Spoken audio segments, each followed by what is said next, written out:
Páčilo sa mi to, že to bolo iné než bežné hodiny angličtiny. Mala som z dcery pocit, že sa na tie hodiny angličtiny teší a že ju zaujalo hlavne to, že je to také interaktívne, že mala priestor tam reálne rozprávať.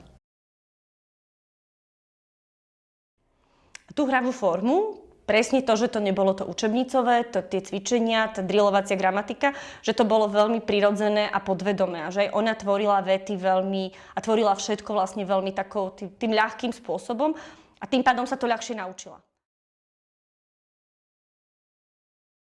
Splnilo to očakávania v tom, že naozaj je to aj pre deti, ktoré sa na začiatku tej angličtiny možno trošku boja, ale postupom času, že sú zvolené práve tieto vhodné detské metódy, tak sa prejaví ten progres v angličtine. A ešte sa mi veľmi páčilo aj to, aké má rôznorodé aktivity Fantasy English. A mňa toto veľmi pozitívne prekvapilo, že ona si veľmi vytvorila vzťah k tomu jazyku. Že toto som asi nečakala až do takej miery, že bude sama aktivizovaná a sama bude chcieť sa učiť. Ja som mal očakávania také, že ju to nakopne. Lebo nakopnutie, keď učiteľ dosiahne nakopnutie u dieťaťa, tak to ide samé.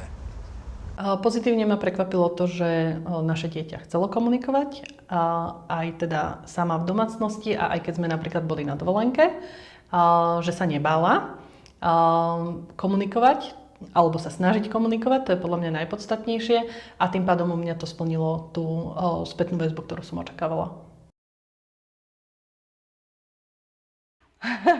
To je taká záľudná otázka, lebo najčastejšie hovorila, že sa iba hrali, ale zároveň som ja na nej videla, že sa zlepšuje.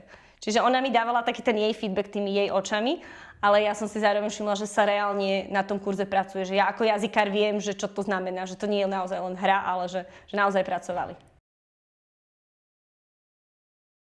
Drill, drill, drill, drill. To je školská angličtina.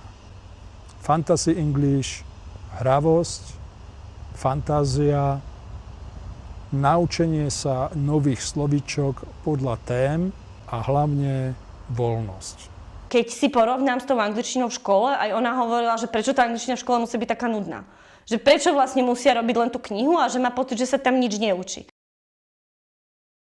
Bolo to motivačné, toto veľmi veľa jej pomohlo, aby sa na tie hodiny tešila. Takže toto bolo také veľmi pekne vymyslené, akože naozaj kreatívne, veľmi pekné, pretože naozaj, že získavala viac aj odmien postupne, takých tých malých a aj sa prirodzene učila ten jazyk.